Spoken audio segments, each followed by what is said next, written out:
It is March 7th, 2022. We are now less than a week away from Selection Sunday, and you are watching Right on Cue College Sports.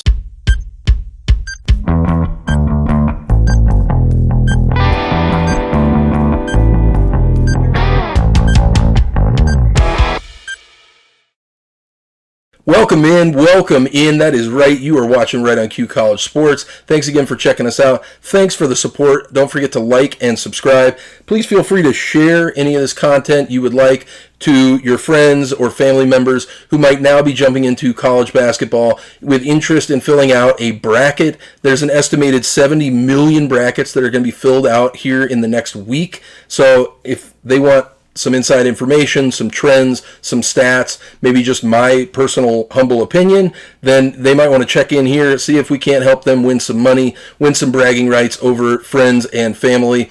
Also, remember, we have our rightonqcs@gmail.com inbox. Very much appreciate all the feedback we've been receiving, making a little bit of tweaks and adjustments here and there to customize this content so that it better suits what you would like to watch as the viewer. But before we dive into our college conference tournament brackets, I want to start with this storyline here. A little bit strange, a little bit weird, in my opinion, I think also a little bit wrong, is the story surrounding Bellarmine University. If you haven't heard of them, it's probably because they are only in their second year as a Division I basketball team.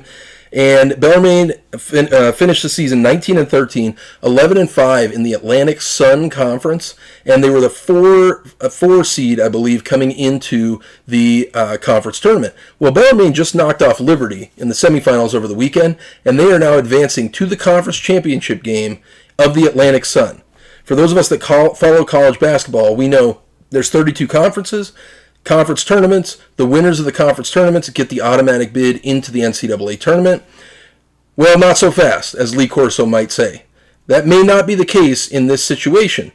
I mentioned Bellarmine is in their second year of Division I college basketball. On the other side of the bracket, Jacksonville knocked off Jacksonville State. So if Jacksonville beats Bellarmine in the conference championship, Jacksonville will advance as the conference champion to the NCAA tournament. But if Bellarmine wins, Bellarmine doesn't go because they are in what's called a probationary period. Within their first 2 years in Division I, basically this rule is instituted to determine, can you prove that you belong in Division I? Can you compete, number one? Number two, can you put fans in the stands? Can you build a little bit of a following or support, different things like that? This is what the NCAA is wanting to watch as you're in this 2-year probationary period. Well, as a component of that probationary period, you're not eligible for the NCAA tournament. Seems strange to me. But so basically what would happen is, if Bellarmine wins the conference championship, they wouldn't go. But neither would the team that finished second, Jacksonville. It would go all the way down to Jacksonville State, who would go, didn't even make the conference championship game. They would go get the automatic bid to the NCAA tournament because they finished number one in the conference in the regular season. So stupid, so bizarre, doesn't make sense. I haven't seen a lot of official discussion, official reporting about them maybe changing this rule whatsoever. It seems wrong to me.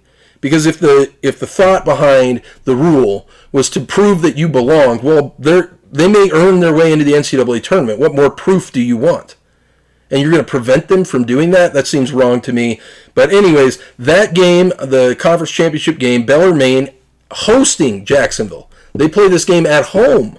Okay, is going to be televised on ESPN2 tomorrow at 3 p.m. I think we get as many people to watch that as possible.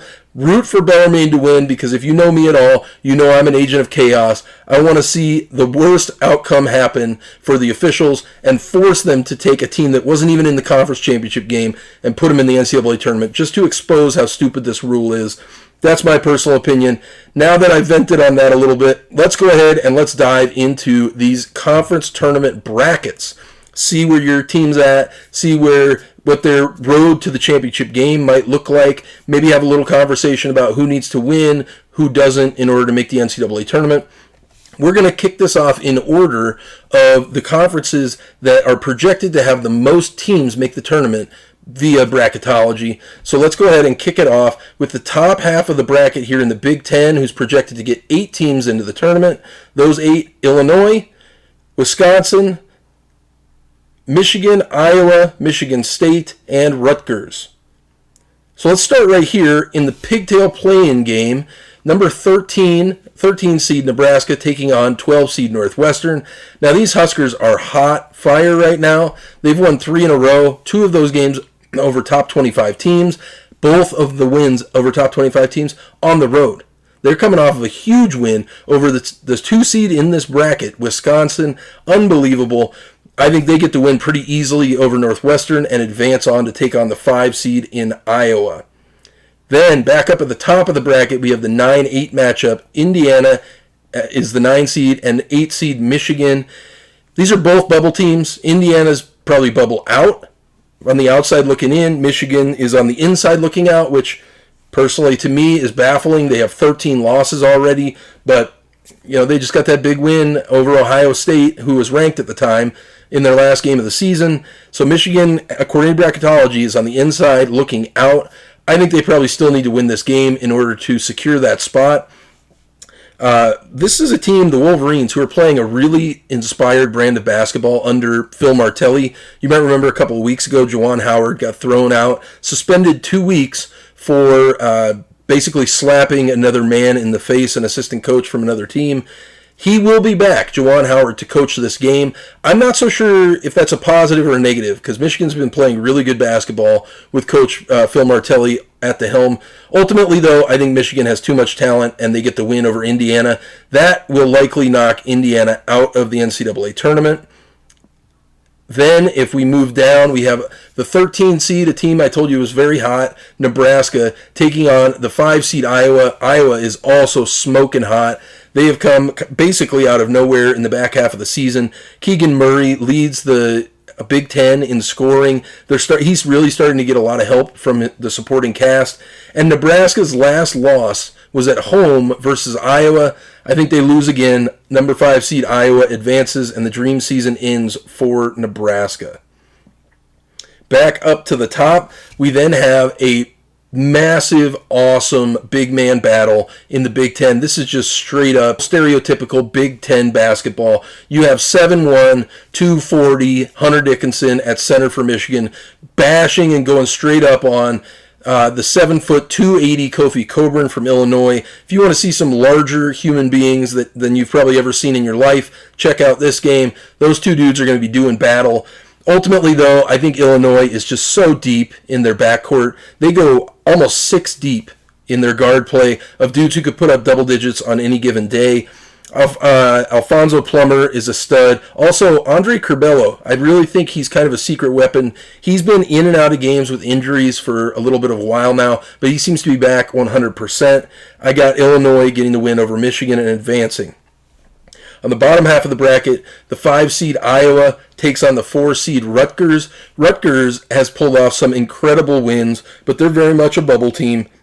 I think Iowa just has too much. They're too hot fire for Rutgers right now, and Rutgers just doesn't have the experience in this type of a big moment. I mentioned Keegan Murray from Iowa. He's 4th in the country, 23.3 points per game.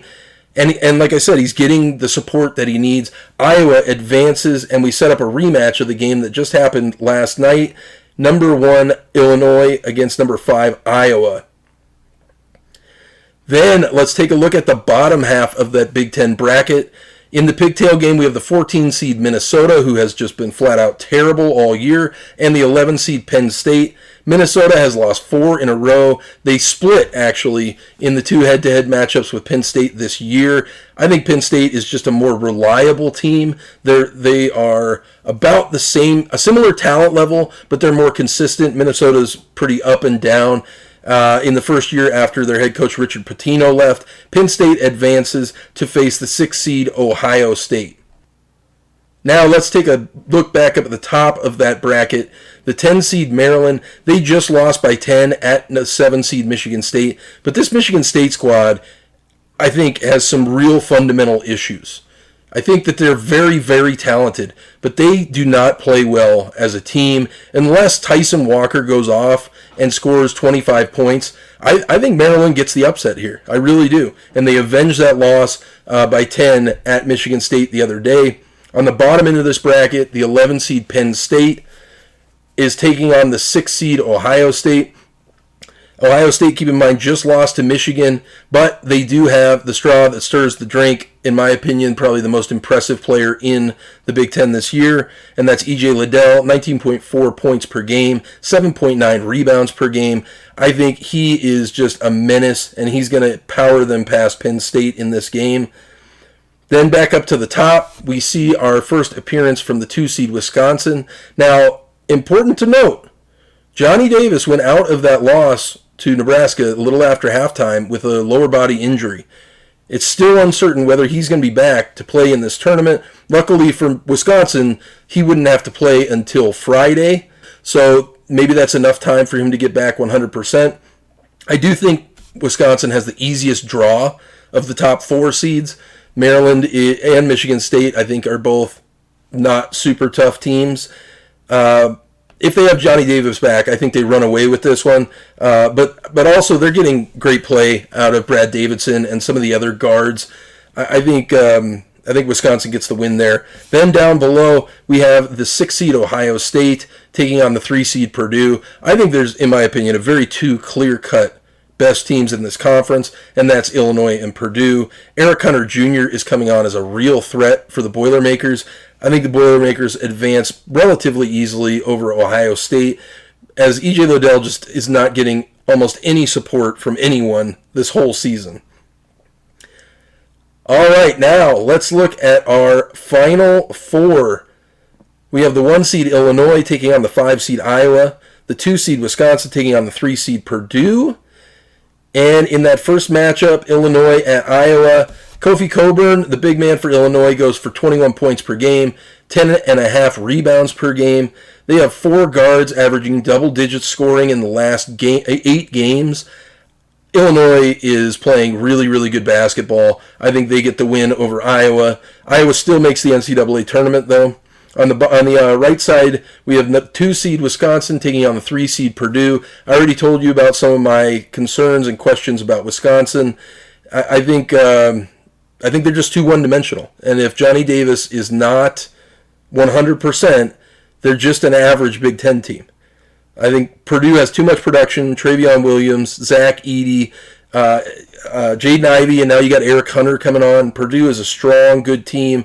I think they have a lot going in their favor. They advance into the conference championship game, where you will have the 1 seed Illinois and the 3 seed Purdue, and ultimately Purdue is your Big Ten champion. Like I mentioned, the combo of Jaden Ivey, Travion Williams, Zach Edey, Eric Hunter all bring a different skill set to the game. They're all going to step up at different times. It's really hard to defend this Purdue Boilermaker squad. I think they're the most complete team in the Big Ten. Purdue finishes 28-6. I think they get a 2 seed in the NCAA tournament as the champions of the Big Ten. Now, ultimately, I think the Big Ten then, if all that held serve, would get their 8 teams in. Rutgers may drop out, but it's unlikely. Now let's move on to the Big East Conference, who is projected to have 7 teams make the NCAA tournament. At the 1 seed, we have Providence, but just below them, the pigtail game playing in from the 8 and 9 seed. We have 8 seed Xavier, who has lost 5 of their last 6 games, but they did beat Butler twice this year, taking on the 9 seed Butler. Butler also on a streak. They've lost 5 in a row. This is a pretty weak matchup. I think Xavier just advances. Both teams are not super great, but Xavier is one of the teams. These are the projected teams out of the Big East to make the NCAA tournament: Providence, Xavier, Creighton, Marquette, Villanova, and Seton Hall, and Yukon. So I don't think Xavier is deserving of that, but they'll get beyond Butler and make it a tough call on Selection Sunday. Just above that, we have then number 1 seed Providence Friars take on the 8 seed Xavier Musketeers. I think this is just flat-out domination. Number 1 Providence, they are just so much better than Xavier. Look for Nate Watson to just own the paint. He's a double-double machine as Providence just flies past the Musketeers into the semifinals of the Big East Conference Tournament. Just below that, we have the 4 seed Creighton taking on the 5 seed Marquette. These teams split during the regular season. This is really kind of a toss-up. I would tend towards Marquette, though, because I think Shaka's the key here. He's the better coach. He's got more experience. I would give it to Marquette to advance out of that matchup. Now, on the bottom half of the Big East tournament, you have the 7 seed St. John's taking on the 10 seed DePaul. This one's a real toss-up as well. These teams split also in the regular season. Both of those games were 5-point games at home and on the road for each team. It's a true coin toss. In this one, to be honest with you, there are always upsets on conference tournament week, and so I think this is just one of them that's going to happen. DePaul pulls off the win, and then they face the 2 seed in Villanova. In the other pigtail game you have the 6 seed Seton Hall taking on the 11 seed Georgetown. This one is not a toss-up whatsoever. The Hoyas are terrible. Patrick Ewing should be on the hot seat as a head coach. We'll see what happens in the offseason for that. But then back up to the top of that bracket, the 2 seed Villanova taking on 10 seed DePaul. Go ahead and mark this one down. This is a complete beatdown.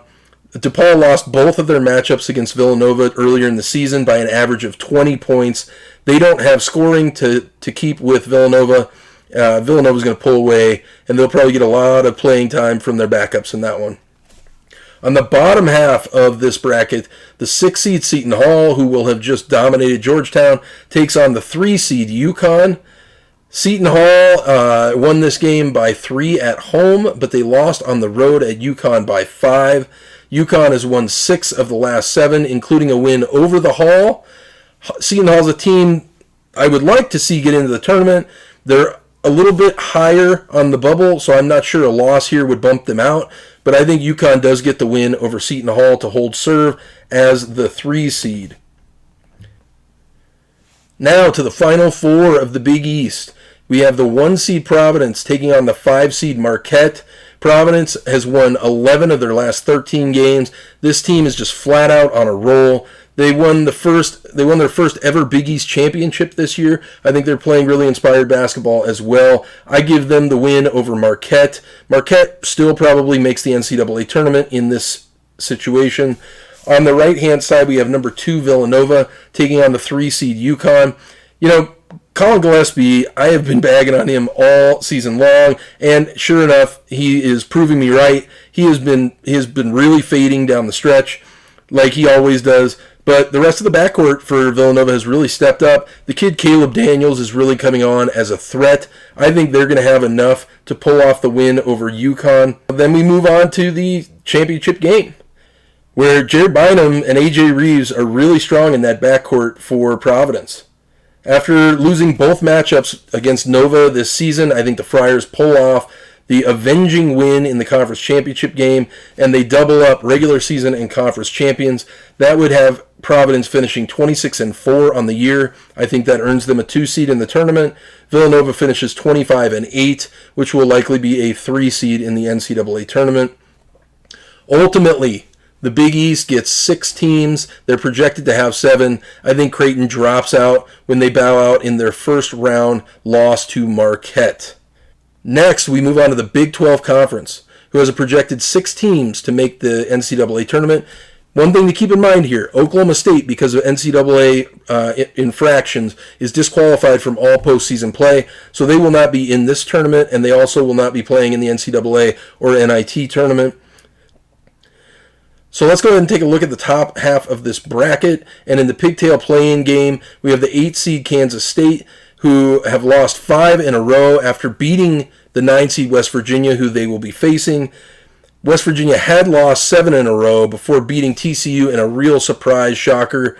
I think Bruce Weber's bunch get the win here. Kansas State gets it done, and that pains me to say because I am a big Bob Huggins fan, but I just think they don't have enough, and they're not playing good, inspired basketball at the right time of the season.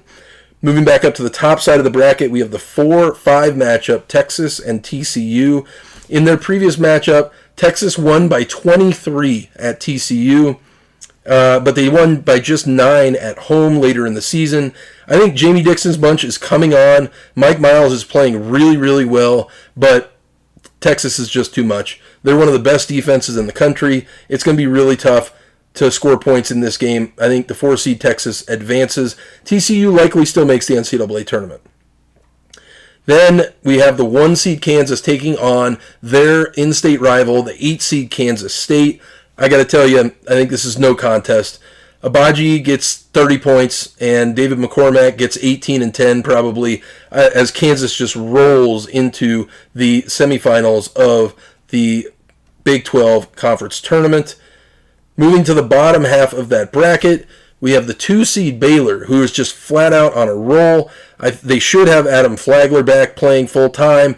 Baylor, I've got winning by 14 over the 7 seed Oklahoma. Not really much more to say. I think Oklahoma was a bubble team 3 weeks ago. They have faded big time down the stretch. Baylor advances. And then the 3 seed Texas Tech takes on the 6 seed Iowa State. Both of these teams are in the NCAA tournament, regardless of the outcome of this game. Tech has, kind of like Texas, Tech has maybe the best defense in the country. These teams split their regular season matchups, which makes it kind of intriguing. Tech's 2 recent losses have both been to lower seeded teams, however. In their last 5 games, they beat 3 teams that are studs, Baylor's, your Texas's, etc. And then their 2 losses were to TCU and Kansas State. So I think the trend continues. I think you have a first-year head coach because Chris Beard left in Mark Adams. I think Gabe Kalcher has been playing great, and Iowa State sneaks up on him and gets the win. Then in our final 4, our semifinals of the Big 12, we have the 4 seed Texas taking on the 1 seed Kansas. I think Kansas is just too strong. They pull off the win. Kansas has the ability to score against a great defense like Texas. Texas does not have great offense. Timmy Allen and Marcus Carr get really frustrated very often. And Andrew Jones, who's one of my favorite players, he can't do it all at times. And so I think Kansas rolls over Texas in this one by around 10, and they coast on into the Big 12 championship game. Likewise, I think Baylor, the dream for the Cyclones, Iowa State, ends here. Baylor outlasts and wears down the Cyclones in the paint. Iowa State does not have the big bodies to compete under the hoop with Baylor. Baylor cruises in. This was a matchup. This was kind of a destiny that these two would meet in the Big 12 tournament, our conference championship. In this championship game, guard play is key here. Okay, can Akinjo and Cryer and Flagler value the rock for Baylor in the backcourt? Will Abaji and Christian Brown come up small again? I just watched a game a couple nights ago. It took Ochai Abaji did not score a basket until overtime. This is the dude leading the Big 12 in scoring. He was taken completely out of the game. I think the only thing the Bears didn't win last year, it was this tournament. They bowed out when they lost to Oklahoma State. I think they're going to right that ship. Number 2 seed Baylor gets the win. Both of these teams, however, I think end up on the 1 line as 1 seeds in the NCAA tournament. Ultimately, the Big 12 gets 6 teams in. TCU drops from 8 to 10, but they didn't really have a team right on the bubble that could have been pushed out. Big 12 gets 6 bids into the NCAA tournament. Now let's move on to the SEC, who's projected to have 6 teams as well. Top half of the bracket, we got the 13 seed Ole Miss taking on the 12 seed Missouri. Both of these teams are just really bad. Ole Miss has been a real disappointment. They were supposed to have some promise earlier in the year, but boy, that did not pan out. I think Mizzou is just markedly better than Ole Miss, and they advance in this game to take on the 5 seed LSU. The 9 seed Florida takes on the 8 seed Texas A&M. Both of these teams are firmly, securely on the bubble. One of these teams is getting bounced out after this game. Florida lost by just 1 at A&M. They've got the big, tall, lanky dude Colin Castleton under the hoop who goes for 16 and 9. I think Florida advances out of this one, which means A&M is getting bounced out of the NCAA tournament. I think Florida's still on the bubble after that win, and so we'll have to wait and see if they get into the tournament. Then, down below, we have number 12 seed Missouri taking on LSU. I think this is a real mismatch. LSU is a very good team. Tari Eason's going to dominate in this one, and I think LSU advances. There's really not a whole lot more analysis we need to put on that one. Back up to the top end of the bracket, we've got the 1 seed Auburn taking on the 9 seed Florida. Auburn is elite. Jabari Smith has become probably the best player in the country, and with the combination of blocks from Walker Kessler, this is probably the most dominant two-man front court in the SEC, if not the country. I think Auburn cruises to a win over Florida in this one and moves on to the Final Four of the SEC Conference Tournament. Then that 5 seed LSU takes on the 4 seed Arkansas. Arkansas has won 5 of the last 6. Just a close loss at Tennessee, which is actually pretty impressive when you consider Kentucky got blown out at Tennessee. I think they're super hot. They've won 14 of their last 16. They have athleticism and star power all over the court. Jalen Williams, J.D. Notae, Stanley Amude, I think they've got too many weapons, and Tari Eason isn't going to be able to hold serve under the hoop. So I got Arkansas advancing to the Final Four out of that region. On the bottom side of the bracket, we have the pigtail game in 14 seed Georgia and the 11 seed Vanderbilt. Georgia's a scrappy bunch. They've beaten Alabama and Memphis on the season, but they've now lost 11 games in a row. It's seeming like a dumpster fire to me. The 11 seed Vanderbilt beat the Dogs twice this year, and they have a dude you're going to want to watch. Scottie Pippen Jr. Yes, that's Scottie Pippen of Michael Jordan fame with the Chicago Bulls. His son, Scottie Pippen Jr., leads the SEC in points per game at 20.5. I think they're going to run away with the win here and advance to take on the 6 seed Alabama. Up top, we have the 10 seed Mississippi State Bulldogs taking on the 7 seed South Carolina. Iverson Molinar for Mississippi State is really their standout player, 17.8 points per game. He brings a lot to the table, but they have a lot of turnovers. They commit a lot of fouls. I think Frank Martin has done an incredible job coaching at South Carolina. They've come on much better in the second half of the season. I think the 7 seed knocks off the 10 seed in this one, and the Gamecocks maybe move themselves closer to bubble consideration here as they take on the 2 seed in Tennessee. Then we have Vanderbilt and Scottie Pippen Jr. taking on Alabama. I think this really could be a close one. Like I said, Vanderbilt is better than people think. Alabama beat Vanderbilt just 74-72 at Vandy, which means on a even playing field, neutral site, Alabama's probably a 6 to 7 point favorite in this game. I think it'll be closer than people think. Alabama, can be up and down and streaky with their 3-point shooting. Ultimately, Alabama gets the win, and you are going to see that I have that kicking off a bit of a streak for Alabama.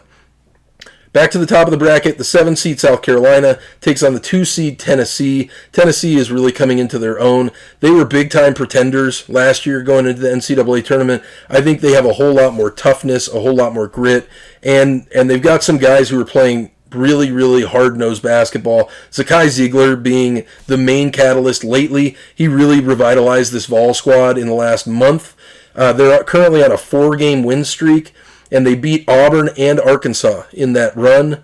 Kennedy Chandler is their freshman phenom. He also plays in the backcourt at guard. Between him, Ziegler, and Santiago Vescovi in their backcourt, that's a very, very stable, solid backcourt. I would look for Tennessee to pull the win out pretty easily here over South Carolina in a game that will probably end the hopes of the Gamecocks making the NCAA tournament. Then back at the bottom, a team that I think you all who have been following know I have had Ochai Agbaji written in pin as my NCAA Player of the Year. I'm sorry, not Ochai Agbaji. Oscar Tshiebwe written in pin as my NCAA Player of the Year for about a month and a half now. The 6 seed Alabama takes on the 3 seed Kentucky. And I think basically this is what it's going to come down to. We still have limited minutes for Xavier Wheeler and Ty Washington. I think Alabama's going to pull a big upset here. They get hot from 3. Jaden Shackelford, Keon Ellis, they're both 35% or greater from 3-point line. I think you get some help from Jahan Quinterly. Alabama advances beyond Kentucky. Let me take a moment to justify this. John Calipari for Kentucky, their head coach, he's a national championship coach. Okay? He recognizes that they are likely, no matter what they do in this tournament, this conference tournament, they're going to be a 1, 2, or a 3 seed in the NCAA tournament. He's probably thinking there's not a whole lot of difference between a 1, 2, and a 3 seed in the NCAA tournament, and so he would rather remain Xavier Wheeler, who's their assist leader in the SEC, and the freshman stud Ty Washington at forward. He'd probably rather leave them unlimited minutes and get them fresh 100% for the NCAA tournament to make a run in a national championship. I think that that's more of his mindset there. Alabama takes advantage. They get the win and advance. Then we have our final four of the SEC tournament. The 1 seed Auburn. Seriously, this might be the game of the tournament. Auburn taking on the 4 seed Arkansas. Auburn needs better play from the backcourt. Achilles' heel has been this backcourt, the guard play. Katie Johnson, Wendell Green, Alan Flanagan. This team goes as the three of them go. I mentioned they have the stud front court. That's never been an issue all season. Walker Kessler and Jabari Smith. It's always been, can the backcourt value the ball, possess the ball? I think Auburn gets the win in a close one over Arkansas here. And then we have on the right side the 2 seed Tennessee taking on the 6 seed Alabama. I got to tell you, Alabama's streaky, and I think they're just on one here. Bama stays hot from 3. I mentioned Jahan Quinterly. I think he gets involved from 3. And I got to tell you, Alabama's big man, Charles Bediako, he is coming on strong. I think he's going to be a mismatch nightmare for Tennessee with his offensive rebounds, extending possessions. I don't think the Vols have the post help that they need for the extended possessions. Alabama gets the win to set up an Iron Bowl matchup in the SEC championship game. 1 seed Auburn taking on the 6 seed Alabama. Ultimately, I think the Alabama streak is going to fizzle out. Auburn plays decent enough defense on the 3-point line to force Alabama into some bad shots. I think Auburn gets the win here, and Bruce Pearl gets to hoist the SEC Conference Championship trophy.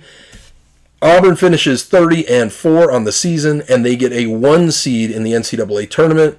Ultimately, the SEC gets 7 teams. Florida's win over A&M, I think, will allow them into the tournament. They're projected to get 6. I've got them getting 7. That's not good news for the bubble teams. Then we move on to the ACC tournament, where we have 5 teams projected to make the NCAA tournament. Those teams are Duke, Miami, Wake Forest, and Notre Dame. Let's take a look at the top half of this bracket. We've got our pigtail game in, which is number 12 seed Pittsburgh taking on 13 seed Boston College. I got to tell you, these are 2 bad teams. Both of them are 4-game losing streaks. Pittsburgh only averages 62 points per game on the season. 2 really bad offenses. There's no reason to watch this game. Going to be really low scoring, low 50s potentially. But I think Boston College advances. A win is a win, I suppose. Then up at the top of the bracket, we have the 8 seed Florida State taking on the 9 seed Syracuse. Florida State has won 3 in a row. They just beat Notre Dame 74-70. These 2 teams split their 2 regular season matchups. Both won on the road, though, not at home. But I got to tell you, I think the Noles are hot. Leonard Hamilton's squad is playing well. They would be an NCAA tournament squad if not for all the injury issues that they've had to deal with. Syracuse has lost 4 in a row. I think they're done. Go ahead and put them in the ground. They're done. Florida State rolls on to take on the 1 seed Duke. Then down at the bottom, the 13 seed who barely scrapes out a win with 35 points or whatever they're able to accumulate takes on the 5 seed Wake Forest. Alondis Williams, in my opinion, should be the ACC Player of the Year. This Wake Forest squad averages 20 points per game more than does Boston College. They beat Boston College last time by 30 points. I mean, this is an easy win for Wake Forest as they advance. Then back up to the top, Mike Krzyzewski, who just got embarrassed at home by North Carolina in his farewell from Cameron Indoor. They take on the 8 seed Florida State. Florida State did win by 1 in overtime at home against Duke, but they just lost by 18 at Duke. I think this one might be closer than people think. Duke has some real issues that have been exposed, but I think Duke gets the win and advances to the Final Four of the ACC. On the bottom half of this top region, we have the 4 seed Miami taking on the 5 seed Wake Forest, who cruises past Boston College. Wake Forest lost twice to Miami this year in their 2 matchups. I think they get their revenge in this spot right here. I mentioned Alondas Williams. He goes for 19 points, 6.6 rebounds, and 5.5 assists a game. He is a do-everything, all big-time man-style basketball. Wake Forest advances beyond Miami to face off with the 1 seed Duke in the Final Four. Now, let's take a look at the bottom half of this bracket. In their first Pigtail playing game, we have the 10 seed Clemson taking on the 15 seed North Carolina State. NC State is just pretty clearly the worst team in the ACC, but they only lost by 5 at home to Clemson. So they actually played them relatively tough at home. I think that was an aberration. Clemson's going to come out strong in this one and advance past the Wolfpack. In our next Pigtail playing game, we have the 11 seed Louisville taking on the 14 seed Georgia Tech. Both of these teams are on losing skids. This one's really a true toss-up. I think Louisville has the better player in L. Ellis, so I'm going to give the nod to them on that. But neither of these teams seem to be heading in the right direction, so I wouldn't put money on that matchup. Back up top, then we have the 10 seed Clemson taking on the 7 seed Virginia Tech. Clemson at this point would have won 5 in a row. They beat Wake Forest in that matchup. They also just beat this Virginia Tech squad. I think Clemson pulls off the upset here, and the Hokies get bounced off the bubble and out of the NCAA tournament. Then you have on the bottom end of that bracket the 11 seed Louisville, who just skates by Georgia Tech, taking on the 6 seed Virginia. Virginia won this by 12 at home. Virginia has a top 10 defense in the country. That's very much the style of Virginia basketball, but they're only averaging 63 points per game. I think this game's going to be played in the low 60s, if not the high 50s, but Louisville doesn't have enough scoring threat. I think Virginia's got enough to hold off Louisville and advance. Virginia is a team that if they can win a couple, they might play their way into the NCAA tournament. Then back up top, we have the 2 seed Notre Dame taking on the 10 seed Clemson. I've got to say, Notre Dame has the easiest draw in the first round of this bracket. They commit the second fewest fouls per game in the conference. The freshman Blake Wesley is really coming on strong. Notre Dame, I think, rolls to a victory in this one, advancing to the Final Four of the ACC. And then on the bottom end of this side of the bracket, we have the 3 seed North Carolina coming off that big emotional win at Duke, taking on the 6 seed Virginia. North Carolina is on a roll. UNC has won 5 in a row. I think they pull off a pretty sizable win here. And I've got to tell you, the coaching job Hubert Davis has done at UNC has really been pretty phenomenal. Then we move on to the Final Four of the ACC. We've got the 1 seed Duke taking on the 5 seed Wake Forest. Duke has been presumptively the best team all season long out of the ACC. Wake Forest lost twice to Duke earlier this year, but I think the Demon Deacons revenge tour continues. We really saw some issues exposed in the Duke basketball team when they played at home against North Carolina. Their defense is not consistent. Oftentimes they're not even getting back on fast breaks. Also, they don't have enough consistent shooting to score with the better scoring teams in the country. I think this is a game that's going to probably be in the 70s or maybe even the 80s. And Wake Forest is first in the conference in assists per game.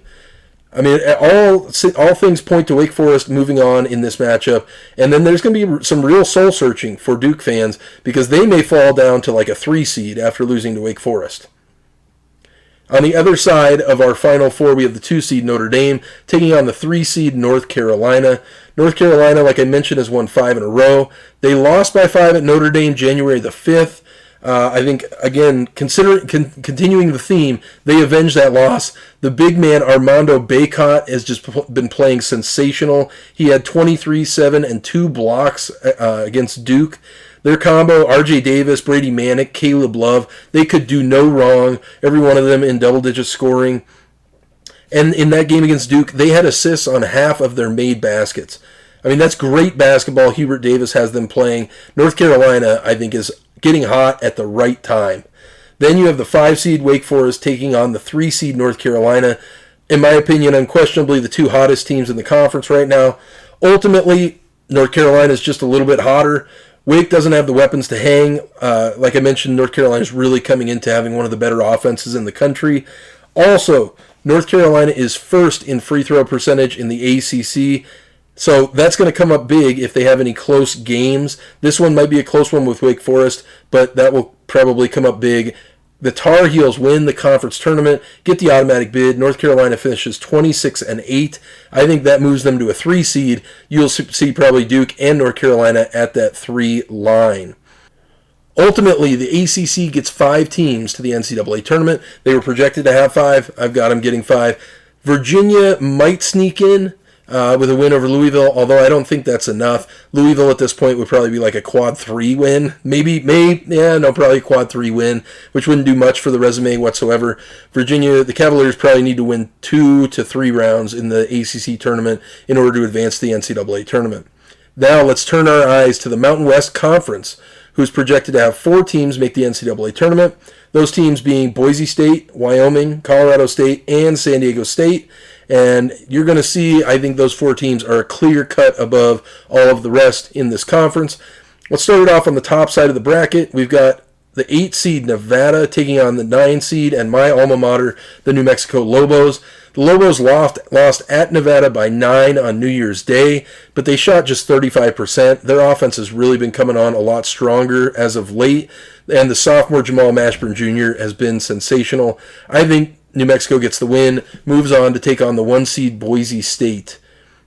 Then, in their next matchup, the 1 seed Boise State has that 9 seed New Mexico. Boise State has a top 15 defense in the country. They held the Lobos to just 63 points the last time they played.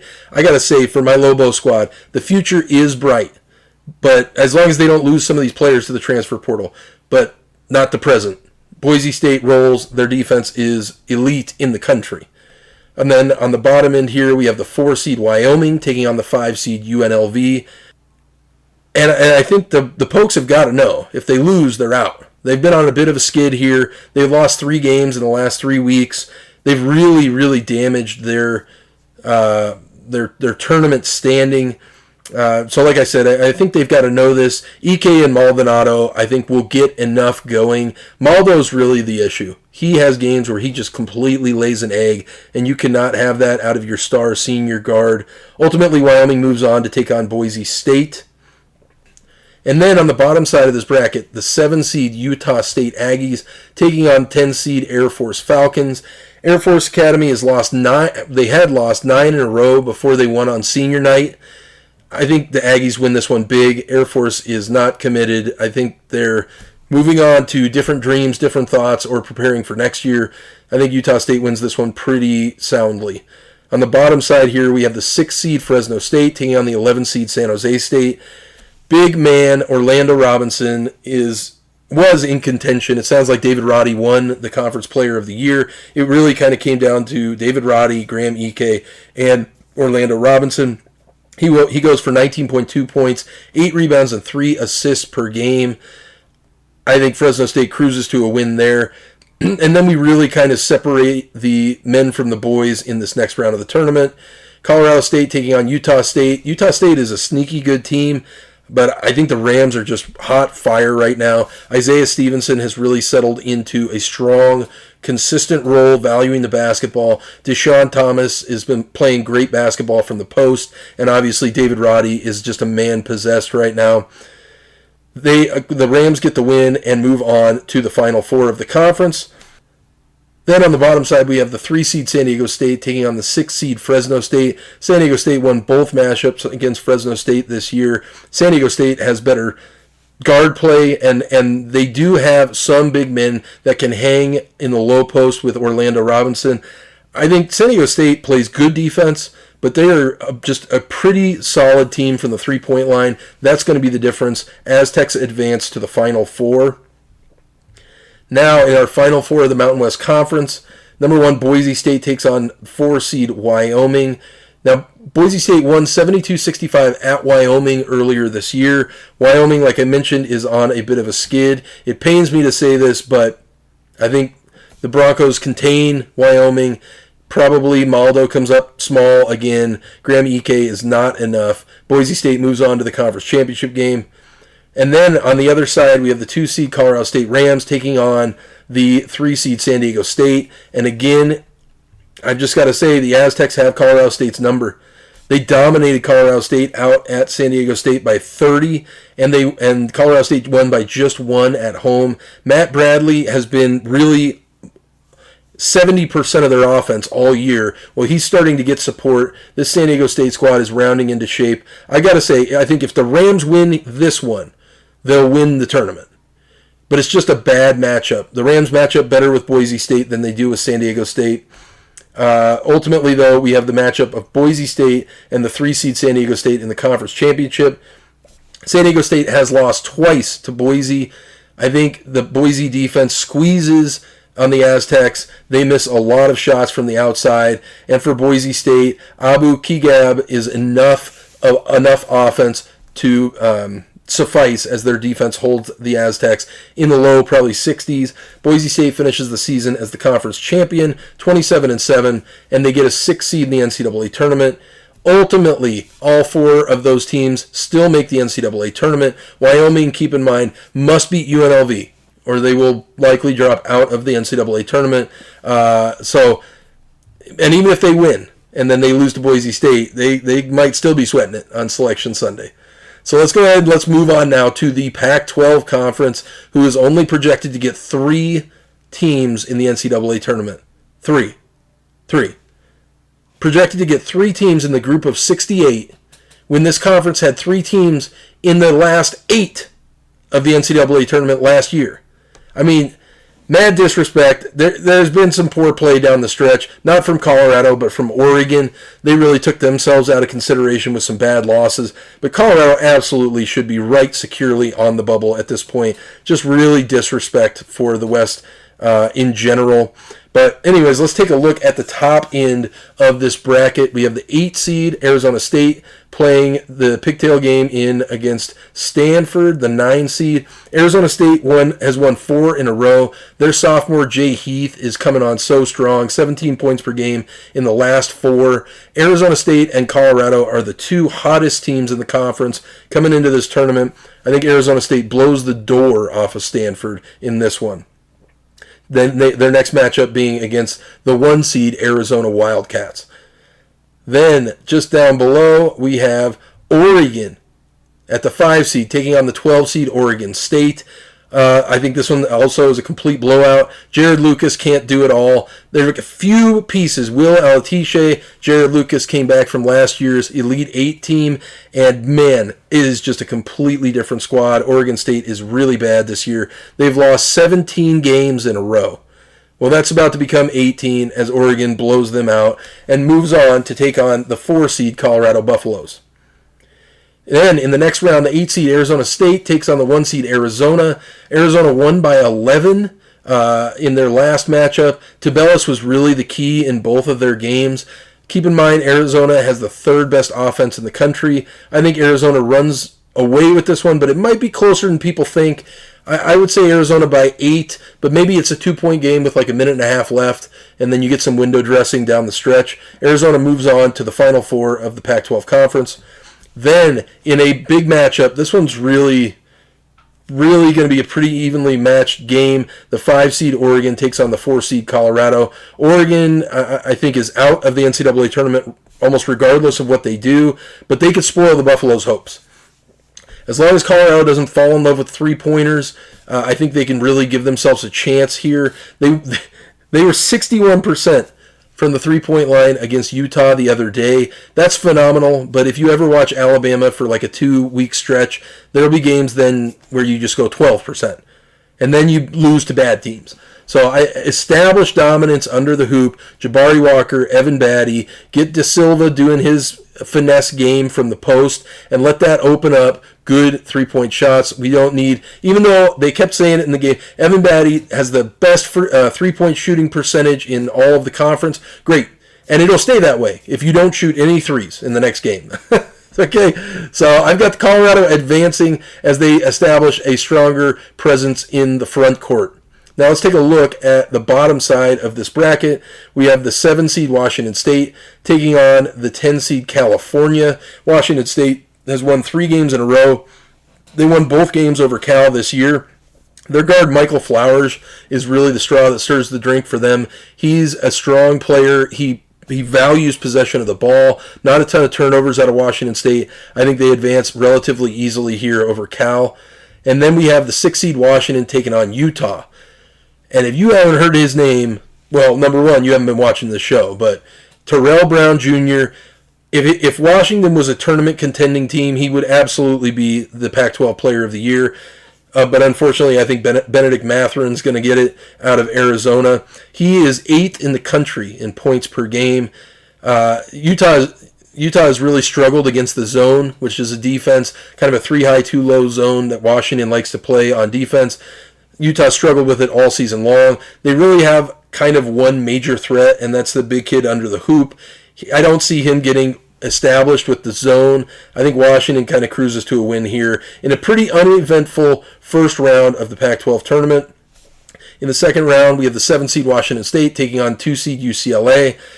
Washington State lost by 20 at UCLA earlier this season. They just don't have enough offense to hang. Jaime Jaquez is averaging 29 points per game in their last 2, and he's not even the best player on their team. That would be Johnny Juzang. Also, Cody Riley's coming into the fold a lot more as Miles Johnson is leading the Bruins in rebounds at this point. They've got a strong rotation. UCLA is looking really strong right now. Then we have the 6 seed Washington, who is pretty hot, taking on the 3 seed USC. And I think this USC squad is coming into form. They looked pretty good in their close loss they just had at UCLA. I think the dream ends here for Washington. The backcourt is coming along strong for USC. And Mobley and Chavez Goodwin under the hoop are just powerhouses in this conference. USC moves on to take on their crosstown rival UCLA in the Final Four of the Pac-12. Now, let's take a look at that Final Four. We have the 1 seed Arizona Wildcats taking on the 4 seed Colorado.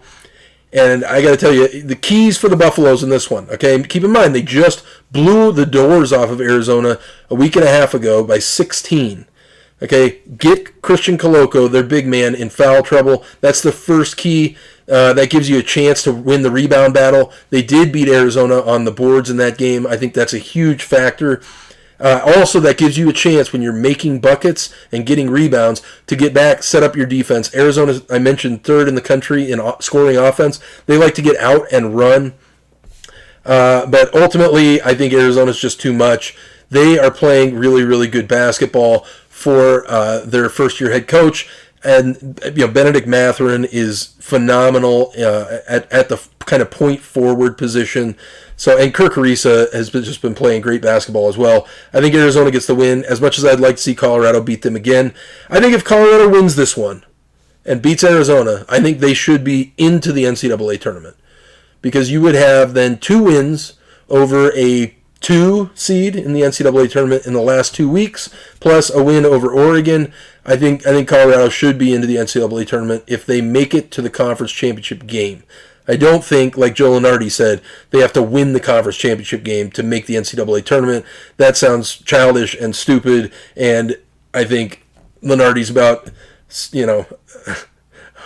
20 years past his prime on that there. So maybe he should watch a little more West Coast basketball. On the other side, though, of the Final Four, we have, like I mentioned, that crosstown rival, 2 seed UCLA taking on 3 seed USC. Johnny Juzang putting up 16.7 points per game. He's a Conference Player of the Year contender. Tiger Campbell has been phenomenal at the point, 4.5 assists per game. I think the Bruins are just too versatile for USC. If USC is going to have a chance in this game, and by a chance I mean it's going to be close, but if USC is going to win this game, they need a lot out of their backcourt in Boogie Ellis and Peterson. I just don't know if they have it. I think UCLA is going to get the win there and set up the conference championship game between the number 1 seed Arizona and number 2 seed UCLA. And so we have it. These have been the top 2 teams pretty much all year in the conference. Arizona is a high-flying team, but they don't have the experience, I think, in this moment. I think UCLA, from their Final Four experience last year, they're going to have the maturity, the resilience to hold on and get this win. The Bruins hold Arizona, I think, below 70 points, and they get the win in this one. UCLA wins the Pac-12 Conference. They will likely be a 2 seed or potentially a 3 seed in the NCAA tournament. Ultimately, though, the Pac-12 gets 3 teams into the NCAA tournament as projected by bracketology. Like I mentioned, Colorado, I think, gets in if they knock off Arizona in the semifinals of the conference tournament. Again, ultimately, though, we live in the world as it is, not as we would like it to be. Colorado in that situation would probably be sweating it on Selection Sunday. I can't stand it. Clearly biased against West Coast basketball, or at least against the Pac-12. But, it is what it is. So with all that being said, let's do a quick recap here of each of the conferences and who my projection would be for the player of the tournament. First, we have the Big Ten. I have number 3, Purdue, knocking off the 1 seed Illinois, and the Boilermakers big man Trevion Williams collecting the hardware. In the Big East, they are just a reckoning right now. The number 1 seed Providence Friars, I think, knock off the previous flag bearer of the conference, the 2 seed Villanova, and their big man Al Durham comes home with the player of the tournament.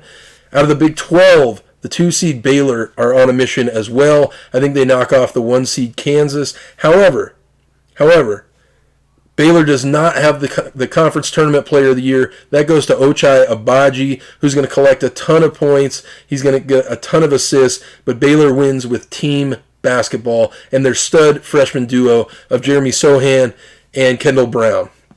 Out of the SEC, the 1 seed Auburn defeats the surprise entrant to the conference championship, 6 seed Alabama, as Alabama goes cold from the 3-point line. Finally, Jabari Smith from Auburn, their big man, freshman, he will be the number 1 draft pick in the NBA draft this coming offseason.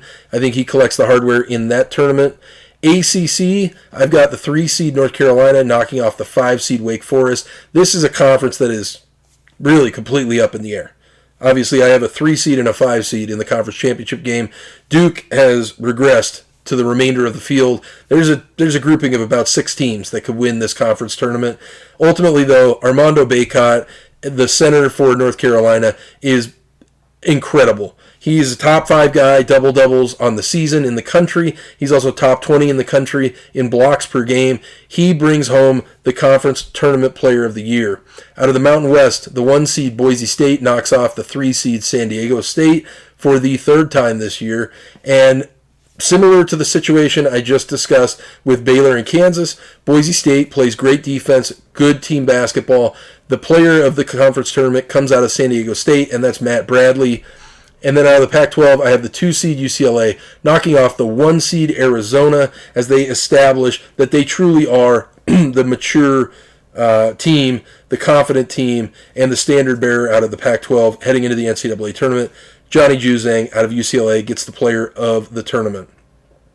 So, thanks again for watching Right on Cue College Sports. Don't forget to like, subscribe, share this content out. We're going to be pumping out some more content, hopefully give you as much information as possible to help fill out those brackets. And send me your feedback, rightoncuecs@gmail.com, and we will get at you next time.